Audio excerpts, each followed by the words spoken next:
Monday, August 26th, 2024. And gosh, lo and behold, the worst kept secret last week, RFK Jr.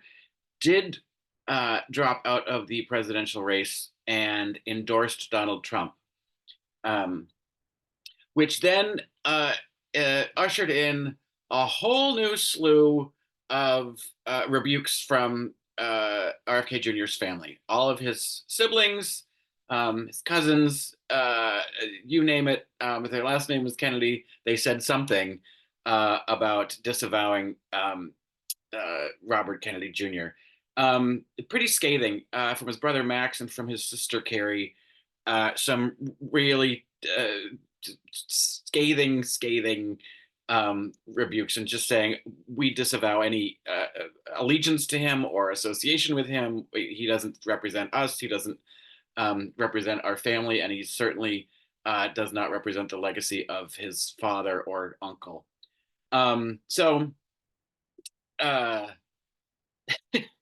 Um, and the genius princess of Arizona has to chime in and say, "Hey, Democrats, don't get so ahead of yourself just because he's off the ticket. Arizona's still in play. It's very close." It's like, fuck you. You don't own Arizona politics, um, Megan. Anyway, so RFK Jr. was not really welcome within his family for quite some time.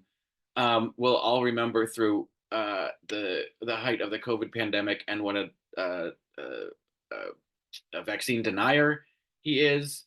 Um, and he had a bright spot there for a bit when he was an environmental lawyer. But for the most part of his life, he's been a fuck up. He was like a rabble rousing kid, drug user, heroin user from the time he was 14.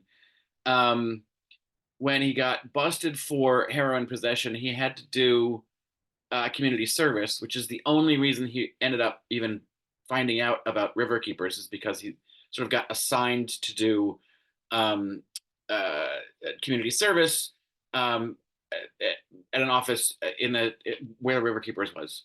So he then became their attorney, and he did a lot of good work with them, cleaning up the Hudson River and creating environmental law. Um, he had one wife with whom he had two kids, and then he got married to Mary Richardson. They ended up having four kids together, but it was during that divorce that he and this doctor came up with this whole brainworm thing. Um, and that was his excuse to say, because of this brainworm, I am of diminished capacity and I have a diminished ability to make more income. Therefore, I shouldn't have to give so much money to my ex wife.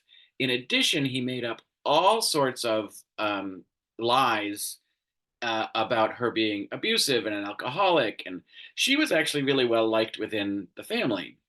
Um, and he smeared her through that divorce, um, did everything he could to try to take money away from her, and he won. He got the kids, and a couple years after the divorce, she killed herself. Um, she was found hung in a barn on her property, and the story is that she found some of his sort of journals, um, and where he had sort of had detailed sleeping with 37 different women at the same year that I think she was pregnant for their last kid, and that was apparently distressing to her. Um, but at the time, everyone was like, "This is so out of character for Mary to take action of that kind of consequence." And one could argue that what Mary found was not just a journal of sleeping with 37 women, but what RFK Jr. may have been doing with Jeffrey Epstein and on Jeffrey Epstein's plane and on Jeffrey Epstein's island. And if that's what she had found, she was a liability. And then, much like Ivana Trump, tragedy befalls. So, I'm not saying anything, but that doesn't look good. But that's where the rift really came between um, RFK Jr. and his family and his friends when he so viciously went after Mary Richardson and stole her kids away from her, um, and ultimately caused her demise in one way or another. And still knowing all of that history, I assume, because it's all fairly public record. He's a very public person. This isn't, some secret news.